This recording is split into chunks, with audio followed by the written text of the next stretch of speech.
This is just a sample of the audiobook. To get the complete audiobook, access the link posted in the first comment. It is said that good magicians never reveal their secrets. This has certainly been true on Broadway, where the virtuosos of stagecraft have built scenery, costumes, lights, and other components for decades, but left few clues about their work. Theater historians have gathered some information about these physical components and the stagecraft of putting them together, but most studies of scenery, costumes, or lights focus on design rather than construction or implementation. Despite a rich scholarship of theater history, there exists scant published information about how and where American craftspeople actually built such products.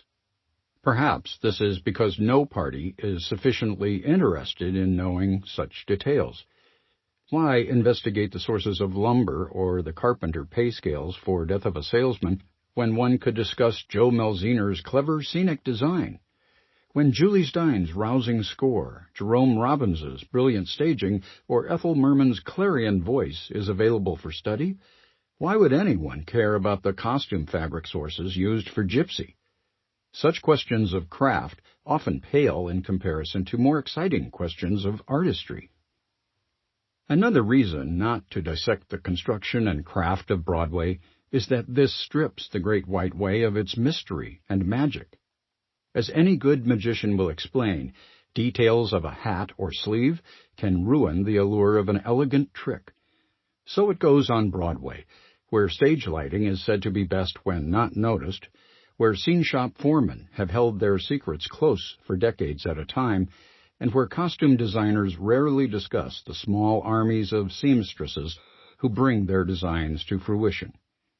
Design has reigned supreme in most histories, and craftspeople have generally stayed out of the spotlight.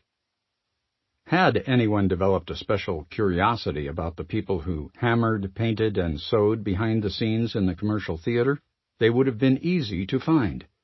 Especially prior to the 1970s, such skilled workers were overwhelmingly clustered in one district, Times Square. Despite their ubiquity for many decades, previous histories of this quintessential urban space give short shrift to the carpenters, seamstresses, and other craft experts who brought stage shows to fruition. They often operated major supply shops and theater-related contract businesses, but have yet to factor significantly into any history of Times Square. As an alternative, this book invites readers to consider the very real and well-documented history of the Great White Way as an industry, in the full blue-collar sense of the word. After gaining profound cultural power over the national market for theater, largely through the Broadway brand, New York City producers got to work in the early and mid-20th century, paying professional craftspeople to make shows. Through all of these decades, more individuals got paid to sew costumes than to design them or wear them on stage. There were more people standing on ladders painting than there were actors emoting in front of finished backdrops before audiences. Even when jobs began to bleed out to other states and regions, these craftspeople and proprietors were still a crucial, if diminished, part of the New York City economy.